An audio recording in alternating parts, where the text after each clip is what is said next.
everybody, and welcome back to another episode of Let's Play Rock1.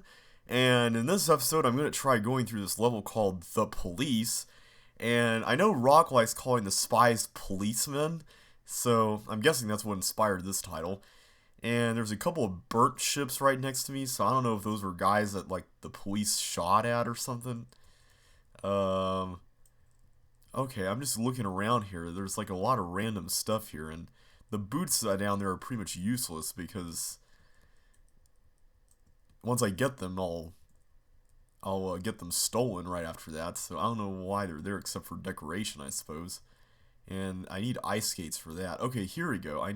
Okay, that's not going to do any good. Does this do any good? Okay, those are invisible walls.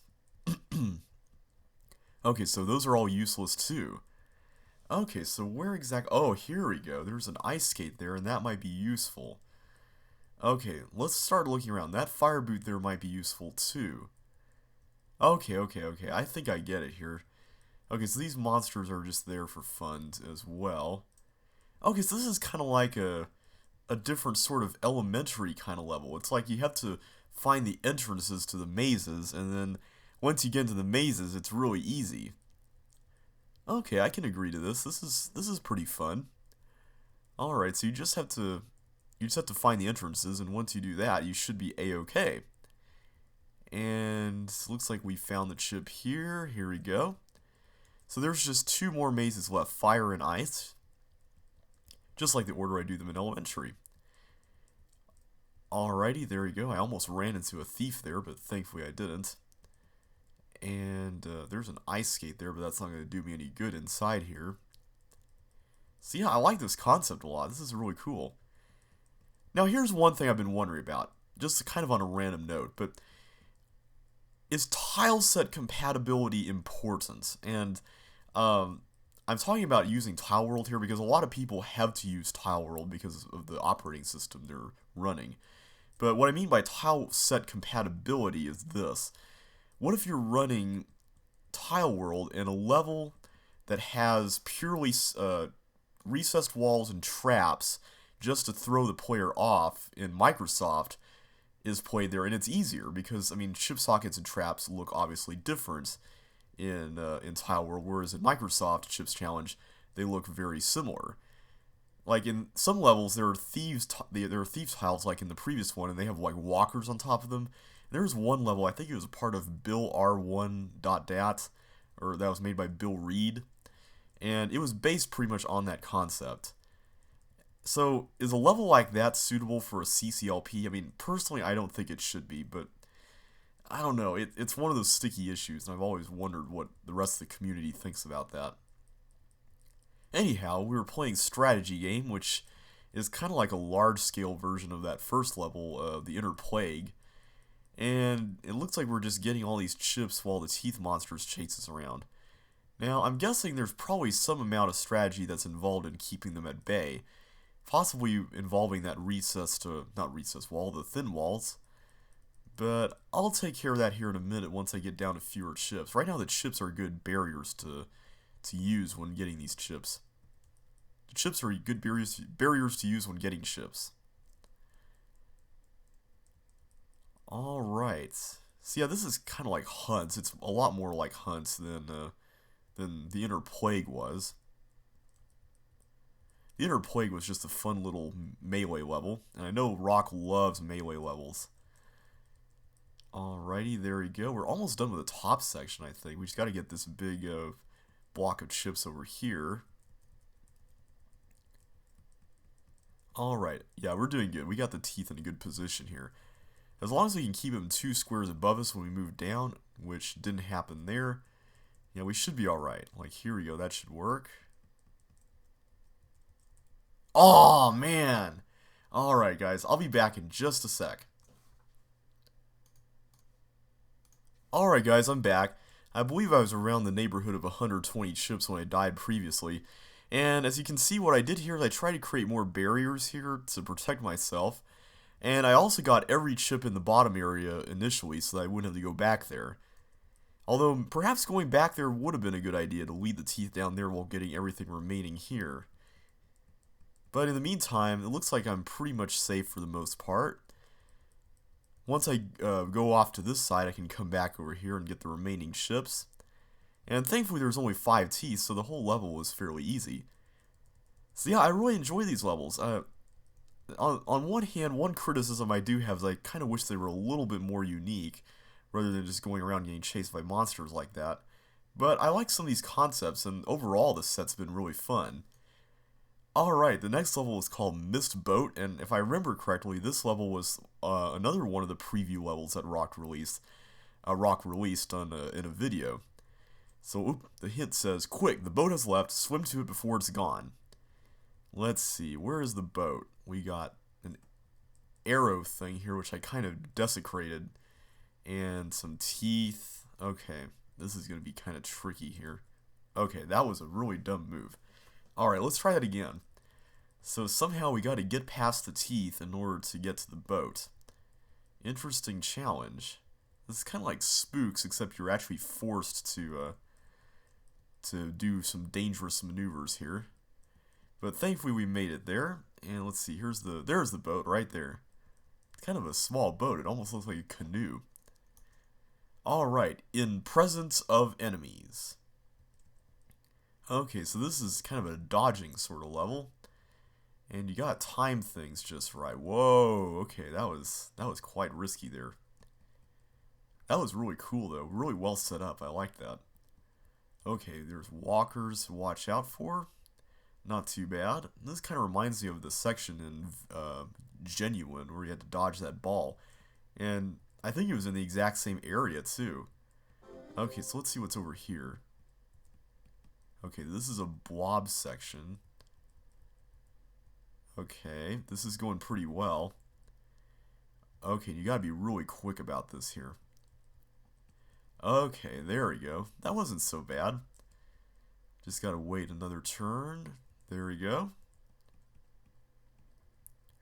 And let's see, let's go around over here. What's on this side? Alright, just go through the balls. And over... Oh, that's pretty evil. Okay. Oh, man, okay. I know a way to get around that. I think it will work. But just for the sake of not risking my life over this, I think I'm going to try this alternate method. I think I know what to do here. Oops, okay, that was really stupid. Okay, come on, JB, you can do better than this. Okay, one thing I really like about this level is I like how when you go through that middle section, if you're running at full speed, you can just go through each ball like that, and it's in front of you, and you're like facing each one before it runs away from you. Like not that it's running away from you, but it almost looks like it's running away from you, and that's pretty cool. I really like that effect a lot. Okay, this is not hard. Whoop. Okay, so I think ultimately what you have to do is not get that ship right there, and then do something like this.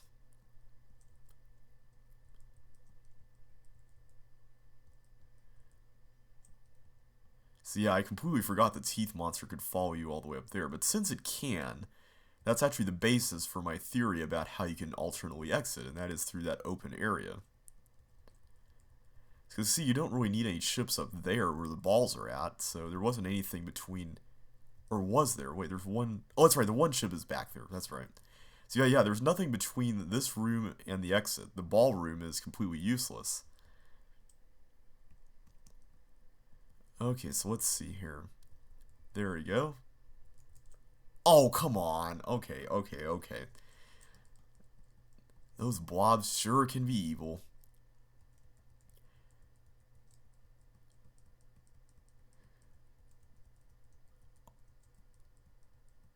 This section right here, this kind of reminds me of the level Roller Coaster from CCLP 2, mainly because of the walker setup and the way the whole room kind of comes across.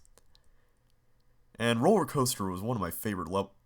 Oh, come on, you've got to be kidding, right? I mean, I thought I totally waited the duration of that move, but I suppose I could be just really used to moving in Tile World, and that could be the cause of quite a few of my problems here. And of course, the usual dumb mistakes and things like that. Okay. This time I'm going to wait right here until I know for... Okay, here we go. Alright, this is going a lot better, guys. And that time, hardly any wait for that ball. Okay, this is the section that's really, really evil.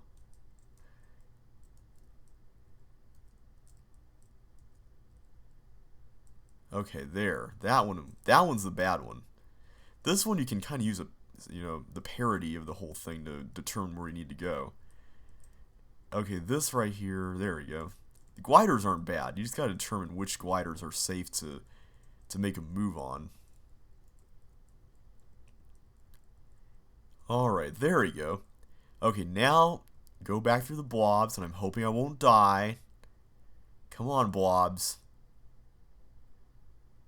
Okay, wait till he's up there. Okay. Okay, I'm gonna wait till that blob's on top. There we go.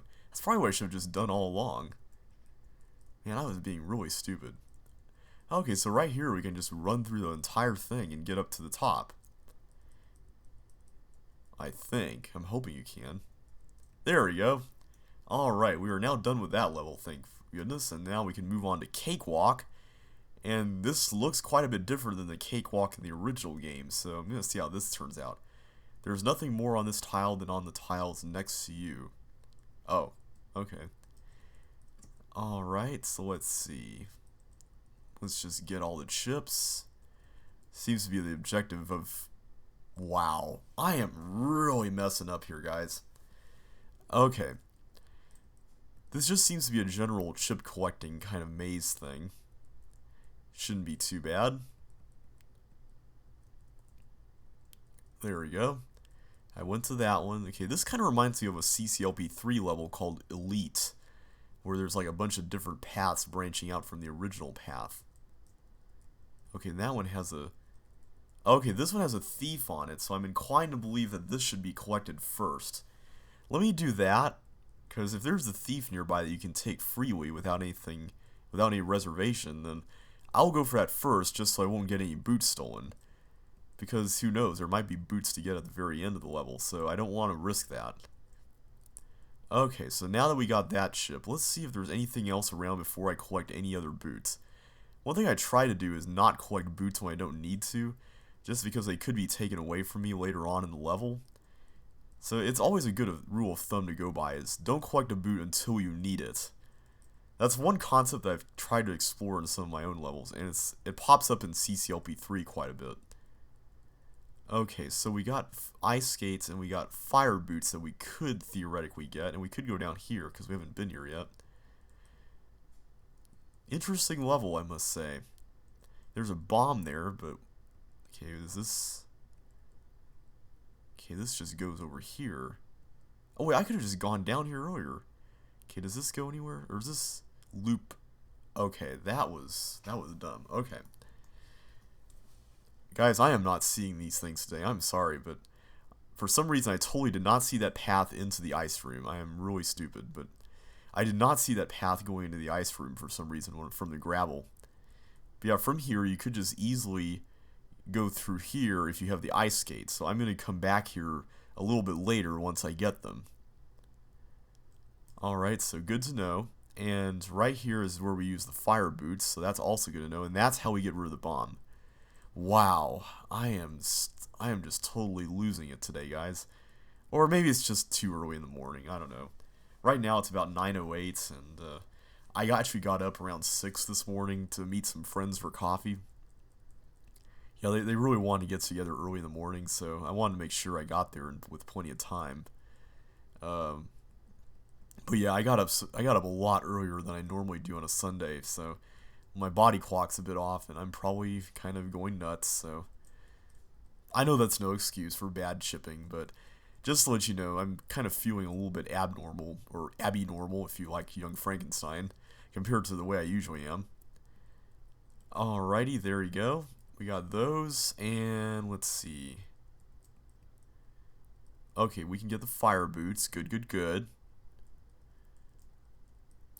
This one's mine. All for me.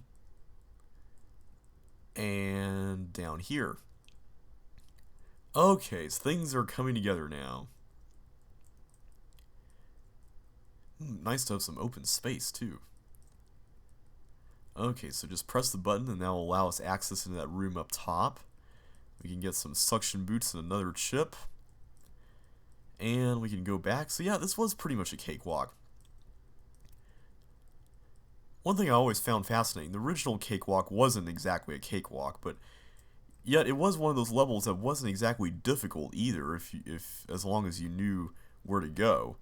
And with some experimentation, thankfully that's doable. Okay, so, oh man, I forgot to get, oops, that was dumb. Totally forgot about that.